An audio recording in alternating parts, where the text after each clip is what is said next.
Welcome to Episode 3 of Stick to Sports. I'm Alex Chemnitzer. I'm Sammy Sozio. I'm Mike Neckers. And I'm Connor Sangus. Today we'll take a look at everything baseball, football, and basketball. Roll it!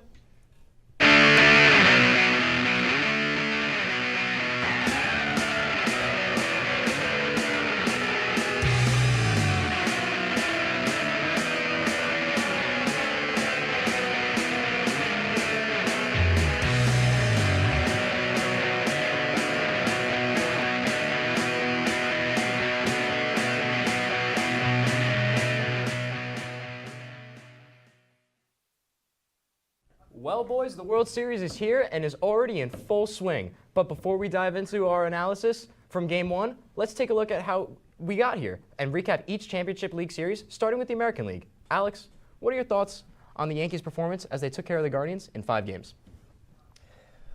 Well, the script has stayed the same for the Yankees this postseason. I mean, Stanton and Soto have done their thing. They have done their job. They are hitting excellent.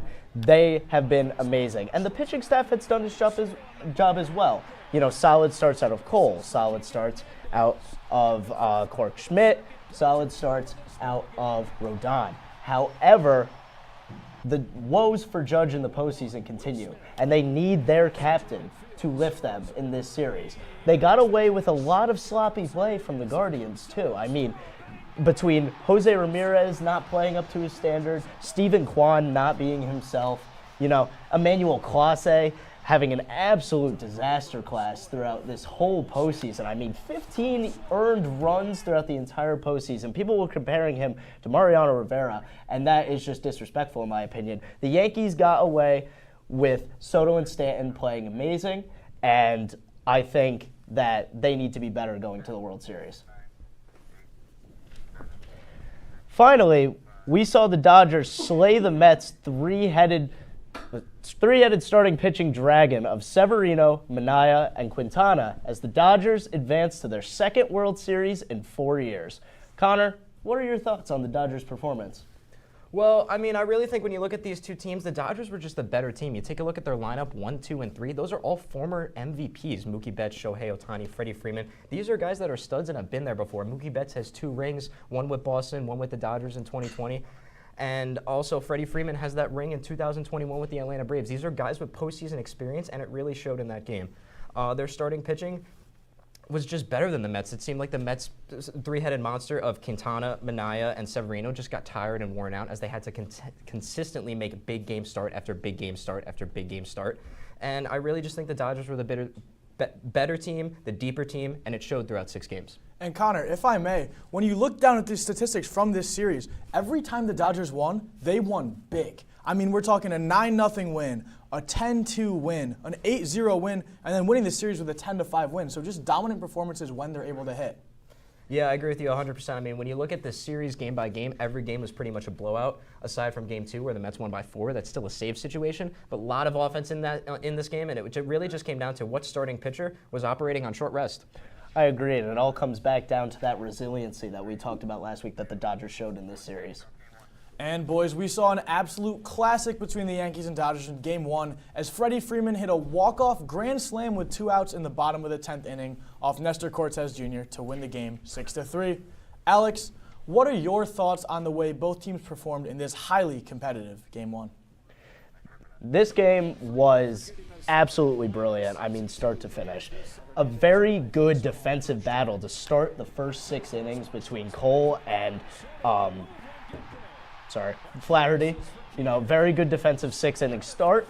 Some errors late in the game, a missed scoop by Glaber, lets Ohtani get an extra base, lets Betts knock him in.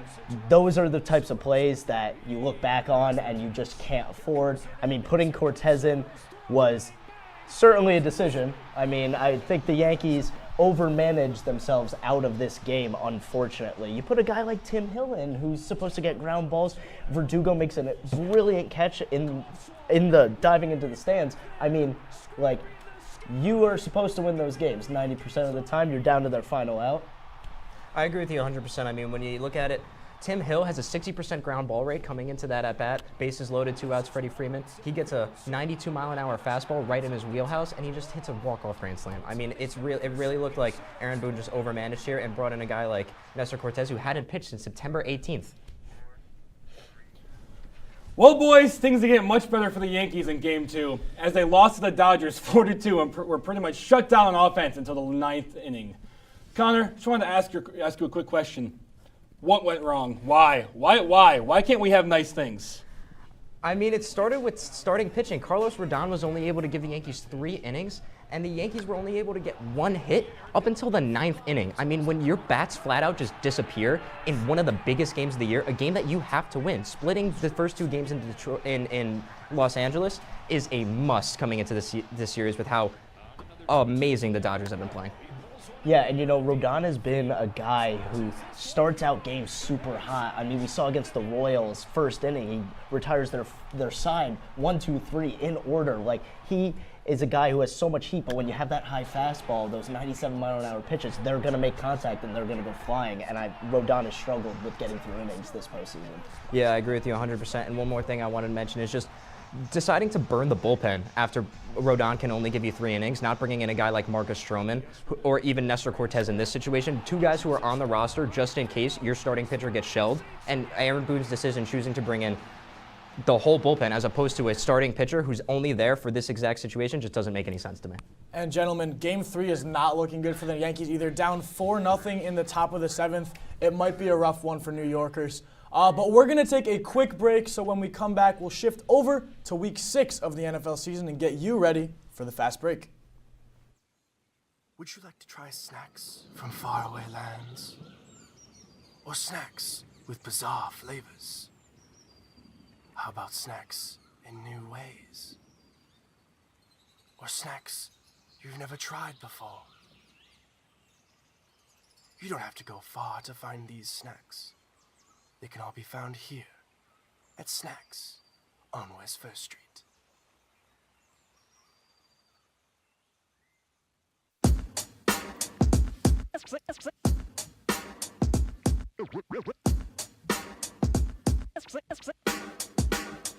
Yeah, we're walking around campus, and what do we see?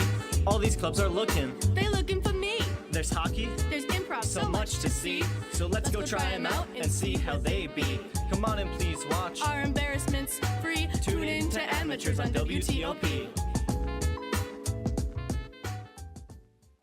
Happy Friday, Lakers, and another beautiful day here in Oswego, New York. I'm DJ Don Perone, and I'm happy that you're starting your weekend off right listening to WNYO 88.9 FM, the Laker Radio Network. I said, darling, can you see? There's no room for us. There's no room. Now our lives are changing. Promises keep slipping. And I always knew it wasn't you. It wasn't you. Now our lives are changing. Promises keep slipping. And I always knew it wasn't you. It wasn't you. Welcome back to Stick to Sports. Guys, they just keep doing it to me. I cannot bear to keep watching the Dallas Cowboys. I need Tony Romo back in my life. I need Des Bryant, DeMarco Murray, Jason Witten, DeMarcus Ware on defense, Leighton Vander Esch, Cole Beasley, all those guys. I need them back because this sorry team is an embarrassment. Connor? I mean, Mike, the Cowboys just look overmatched. Let me start here. They were coming off of a bye, okay? They had 2 weeks to prepare for this game, and they just let the 49ers just, in my opinion, roll all over them. George Kittle had himself a national tight end day. Before we get into hating on the Cowboys, let me just talk about this. 6 receptions, 128 yards, 1 touchdown. George Kittle, have yourself a national tight end day. Happy holidays. Yeah, no. I just want to point out there was a season high of touchdowns this season. I believe 78 was the number going into Monday Night Football. But yeah, the Cowboys defense has looked terrible, as I've continued to mention. I mean, they just cannot stop anything, and the Niners took advantage of that. Absolutely. I actually saw a stat that this was the fourth game in a row that the Niners have over the Cowboys. Now it's almost as bad as the Chiefs owning the Raiders. But, yeah, even the quarterback play for the Niners wasn't great the first half. Brock was chucking as far and long as he could. It wasn't working. But, towards the third quarter, locked in, got a couple touchdowns, won the game. That's all I can say. So, boys, my New York Jets have looked abysmal over the last 5 weeks, going from 2-1 to 2-6 in the matter of a month. With our playoff hopes waning, I wanted to ask you guys, what's the next move for the Jets here? Well, I thought getting Devontae was supposed to make you guys good. Just saying that. I probably shouldn't say that because, I want Devontae to do good, but this game was crazy. I was not expecting Tom Brady 2 to come in and just own the Jets. And even then, even when Tom Brady 2 got hurt, Jacoby Brissett came in and proved that, he'd still be a starter behind a rookie, I guess. And guys, offensively, the Jets have all the weapons, all the talent there to make something happen, to be a really solid team in this league. Defensively, they've got guys like Sauce Gardner who are really solid on defense. They have all the pieces. They just can't figure out how to put them together. And here's an interesting stat for you. Coming into this game, the Jets scored 20-plus points, committed 0 touchdowns, and held the Patriots to under 250 total yards of offense. Since 1940, teams are 756-0 when they hit all 3 of these marks. Now they're 756-1 with the Jets' loss this past Sunday. And all I have to say about my Jets is that bad teams find ways to lose games, and that comes from the top. We have to find our new identity. Fair enough. On a better topic, the Commanders had a crazy electric Hail Mary throw to win their game against the Bears yesterday night. Jaden Daniels, who was thought to have a rib injury hours before the game, led the Commanders' offense perfectly, throwing for 326 yards, rushing for 52, and had one of the craziest plays of the season. Caleb Williams did not have such a spectacular night, throwing for 131 yards on 10 attempts. Now, Alex, I want to put you in a coach's shoe for 1 second. If you're Dan Quinn, do you feel like you should put all your eggs in a basket with Jaden Daniels fully? He is our future, or do you think it's a kind of a bad idea to put all in on Jaden Daniels right now for the Commanders? I mean, Sammy, I think quarterbacks change the destination and the culture of a team, and Jaden Daniels has done exactly that. I mean, we look at guys in the league like Lamar Jackson who are crazy dual threats. And those are not easy to come by. Jaden Daniels has proven that he is that dual threat. What stands out to me, he is 5th in the league in QBR with a 72.7 QB rating.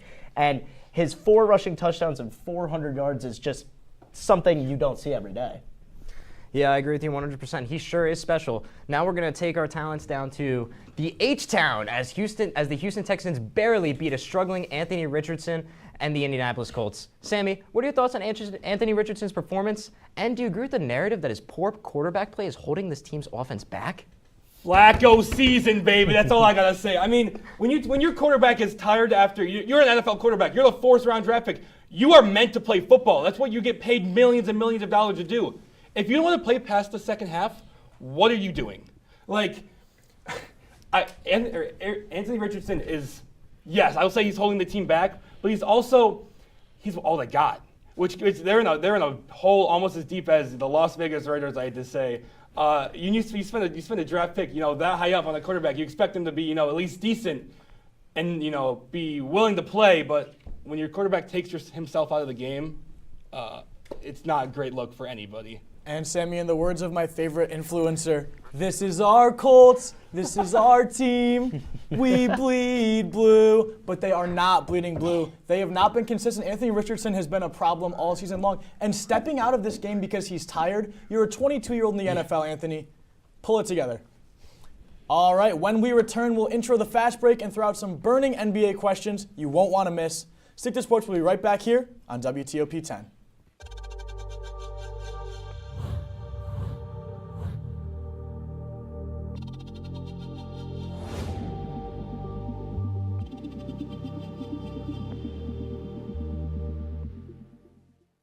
Say, President Stanley, whenever there's bad weather, who would you turn to? I'd turn to Storm Team 10. No, but you've got to say it like this. Storm Team 10. Say it with me.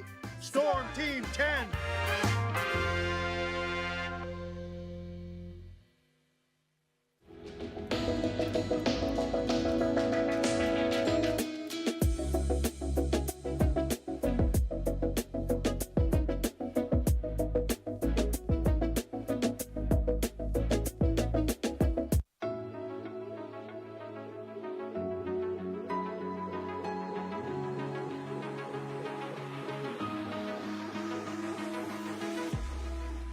Roll it.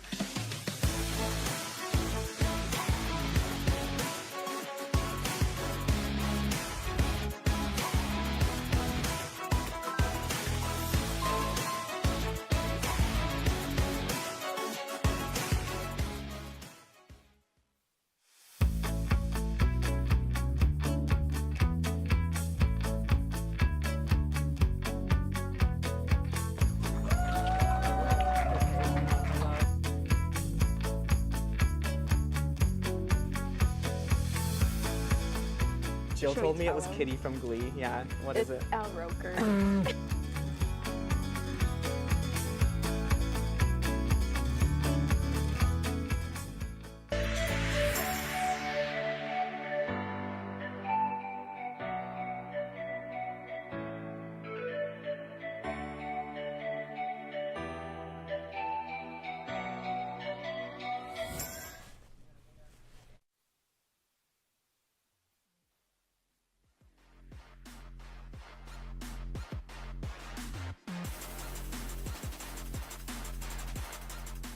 Well, boys, we've officially made it through week 1 of NBA regular season. After being able to see every team's first 2 to 3 games, what's the biggest surprise you have seen so far? Mike, I'm going to start with you and let's just work our way down. Well, Sammy, of course, the New York Knicks, a fairly new team this year, brought in a lot of guys in the offseason, but my biggest surprise has got to be the Celtics blowing them out after their ring ceremony, 132 to 109. I mean, the Knicks just looked awful in that game, and all the credit to the Celtics because they dominated all the way across the floor. Connor? Yeah, I mean, when you look at the NBA, my biggest surprise, the Lakers are starting 3-0. This is a team that has been terrible the past 2 years. And you know who it's because of? It's not because of LeBron James. It's because of Anthony Davis. He's playing like New Orleans Pelicans prime Anthony Davis, the guy that the Lakers traded for and won that 2020 postseason championship with in the bubble. He's dropping 35 points in the first 2 games, leads the team in points, rebounds, steals, and blocks. Is J.J. Redick Coach of the Year? I think so far he is Coach of the Year, Connor. I would go as far to say that his coaching has been the biggest difference in the entire league. I mean, you see all these little things compared to what the Lakers were last season. I mean, J.J. Redick is more involved with his guys. He's getting them touches. He's moving the ball. He's not just feeding LeBron and saying, go make a play happen. He's drawing stuff up for them. And I think that's been the biggest difference at the start of this season. It's J.J. Redick's coaching to start this season. Absolutely. I mean, one of the biggest NBA surprises I've seen is the Knicks not being super hot. I'm a big offseason guy. I get into the delusion of my team's gonna be great. You know, we awesome. We're going to the playoffs, and then you start off slow like that. You know, it's hard to build momentum when you lose the first couple games. But all right, moving on to our next question. We've seen a bunch of great performances from teams and players over the first week. Mike, what team or player stood out to you the most? Now, Sammy, I'm going to switch things up a little bit. Not something I think you'd expect me to say. I'm going to go with the Golden State Warriors, running a 12, sometimes 13-man rotation out on the court. They're spreading the floor, spreading the ball. But if you're Steve Kerr, I'm going to start to worry a little bit about Andrew Wiggins. He's been super inconsistent all throughout his career, especially these past couple years.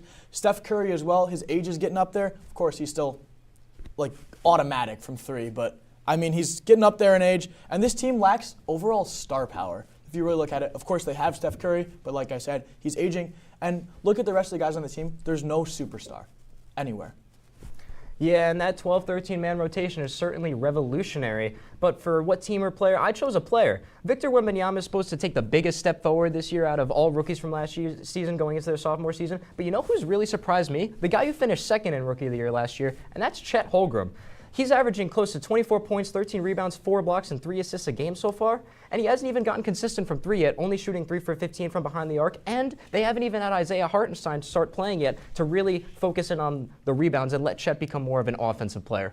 And that's a big deal. And when you're looking at that jump that he makes offensively, I mean, this is something that they're expecting him to make. But I want to look at the jump on defense. The way that this team is organized, you have amazing perimeter defenders in Alex Caruso, in Kaysen Wallace, and LeGwentz Dort. And Chet can just be that anchor that can just rack up blocks. What the perimeter defenders will disrupt. Shea even led the league in steals and deflections last season. I mean, like, this is a very scary Thunder team.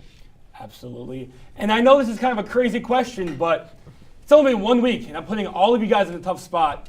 What's your boldest prediction or hot take you guys have after week 1? Well, Sammy, I guess I'll kick things off again. The Denver Nuggets, I don't think they're going to make the playoffs. And crazy to say that at the end of the year. I know. Russell Wilson, not Russell Wilson, wow. Mr. Unlimited. Russell Westbrook on that team, and of course, Nikola Jokic. But Jokic can only do so much out on the court. And honestly, like I said, same thing with Steph Curry. Russell Westbrook is getting old. He's not what he used to be. I'm certainly not going to disagree with you there on what Russell Westbrook used to be. Don't get me started on 2016 Russ. That man was a machine. My bold prediction after week 1 is that the Orlando Magic are going to be one of the best three-point shooting teams at the end of the season. Last year, they finished dead last in threes made, but over the course of 3 games so far, they've made over 50 threes and are shooting around 40% from behind the arc. And Paulo Banchero, oh my gosh, his shooting improvement from year 1 to year 2 is really starting to show. Orlando Magic.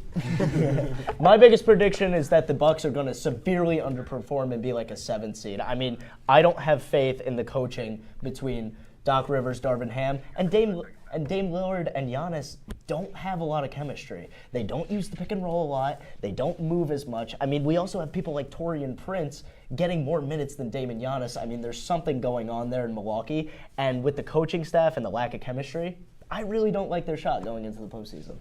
One of my craziest takes is that, well, it's not really a crazy take, but I don't think, we all know LeBron, the GOAT, but I think it's going to take more of a huge step back and let the Lakers' young guys really step in, and that's my personal opinion. We're going to take a quick break here on Stick to Sports. Thanks once again, Sammy, for the fast break. When we come back, the 4 of us will head into extra innings and give you our World Series picks as well as our NFL picks for the week. Don't go anywhere. You're watching Stick to Sports here on WTOP.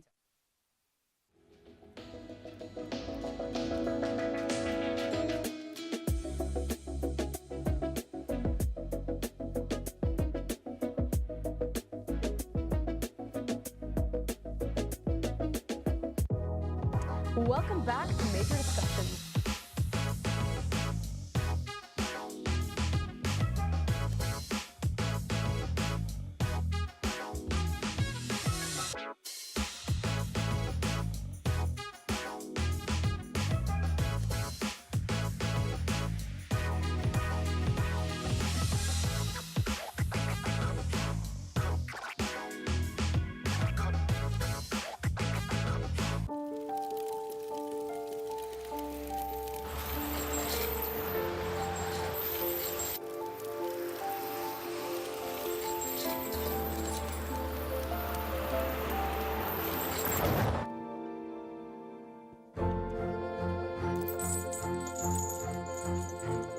Did you know dragging chains can spark a wildfire?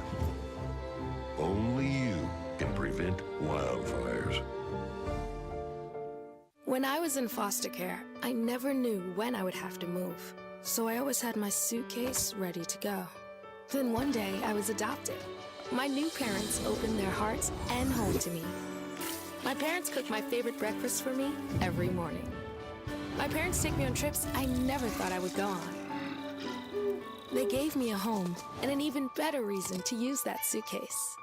My parents aren't perfect, but they're perfect for me.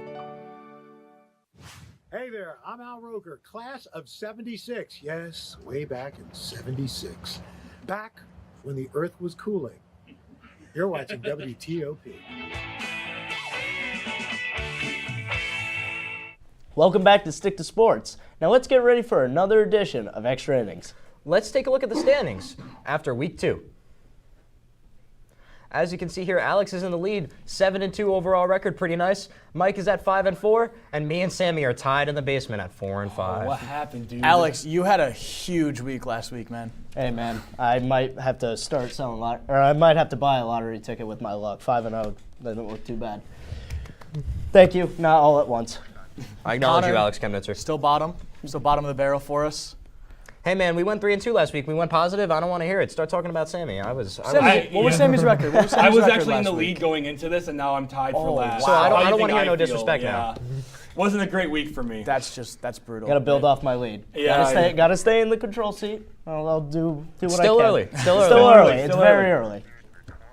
Well, boys, I think we're gonna get into our picks, our extra innings. So let's get it over with. It hasn't been pretty so far for the New York Yankees, like we've said. Down 2-0 in the series, but they're playing right now in New York. So, boys, do we think they can make the comeback? Connor, start us off. I have to pick Yankees in 7. I'm a delusional Yankee fan. I wouldn't be able to live with myself if they somehow came back 3-0 in the series and I didn't believe in them. I got the Yankees in 7. Yeah, man. I agree with you. My heart goes out to being a Yankees fan. Yankees till I die. But the brain, it's Dodgers in 6. We're about to go down 3-0. Don't like our odds. I want to apologize to my dad and grandpa right now for saying this. I love the Yankees, but give me Dodgers in 6. I mean, the walk-off grand slam to end the game 1 killed any momentum that the Yankees had going into it. And boys, I have nothing to add. I have Dodgers in 7. I think the Yankees are going to cut it close, but not close enough. And next up, we're going to transition to the NFL as this Sunday the Dolphins travel to Western New York to take on the Buffalo Bills. Guys, what are your thoughts on how this game plays out? While the Dolphins got Tua back, I still don't think it matters. I think the Bills are by far the better team. They're coming off a huge win in Seattle, and I think they destroy the Dolphins. Absolutely. I mean, Buffalo has a new receiver, Amari Cooper. He hasn't really shown much, but this could be a chance to have a breakout game. Give me the Bills 35-17. And guys, I just don't think anyone can get it done. I definitely don't think Tua can get it done because of his injury, so I'm going to go Bills 42-24. It's only Tua's second game back. This Bills offense is run by MVP candidate Josh Allen is looking like a well-oiled machine. I got the Bills 35-21.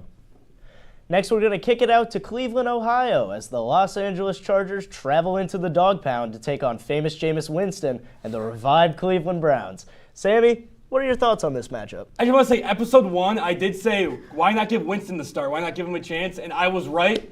I hate the Chargers. I hate the Chargers. Give me the Browns 28-14. Big rivals. And how can you not love Jameis Winston, guys? He's such a great locker room presence, such a great guy to be around. From all the videos we've seen, all the press conferences, everything we've seen, he just seems like a really good person. And he's also a baller. He's got a cannon on him, so I'm going to go Browns 35-13. I mean, Jameis is the ultimate locker room guy. You could see that this offense just loves him. The guys in the locker room love playing for him. And he's transforming this offense. He actually has a shoulder, unlike Deshaun Watson, and can throw the ball more than 15 yards. I got the Browns 28-17 this Sunday. I know my notes said Browns, but I'm going to switch it up and go Chargers.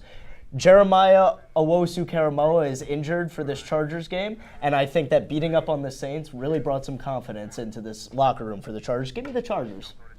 Now, boys, let's head out to the West for a massive NFC West division matchup between the newly healthy Los Angeles Rams and the Seattle Seahawks. Mike, let's start with you on this one. Who do you got taking it? Now, guys, the Seahawks had a really rough last week against the Buffalo Bills, just absolutely demolished, and because of that, I'm going to go for the Rams. This is a really good matchup, though, so I think it's going to be very close. Give me Rams 24-21. I'm going to disagree with you. I think it's going to be a little more high scoring. I think it might be a little bit of blowout, too. I got the Rams 33-24. Let Matthew Stafford and Sean McVay cook. They get their two biggest weapons back in Puka Nacua and Cooper Kupp. I think this offense, the sky's the limit. I like the Rams. Exactly. My thoughts exactly. You get Puka back. You get Kupp back. You know, there were trade talks. That gives them a little bit of fire. And guys like Jared Verse finally showed out on defense. Rookies. I mean, their defense is stepping up. Give me the Rams. Absolutely. I mean, when Geno Smith cried on the sideline yesterday night, I knew that he was going to be unconfident the next couple of games. Give me the Rams 28-21. And last one, folks, the most efficient quarterback in the league. Jared Goff leads his high-powered Detroit Lions offense into the frozen tundra of Lambeau Field to take on Malik Willis and the Green Bay Packers. Both teams are coming off big wins. Connor, what do you got? Well, since this game is no longer featuring Jordan Love as he is feared to have a season-ending injury, I mean, how can you not pick Cody Goffington and the Detroit Lions? 33-10. Give me Detroit. Yeah, no, I completely agree with you. What Ben Johnson has done with this offense, I mean, they have more offensive touchdowns than incompletions. This offense is dangerous. So give me the Lions to blow them out. Absolutely. I won't spend too much time on it. I love the Lions. I love to watch them win.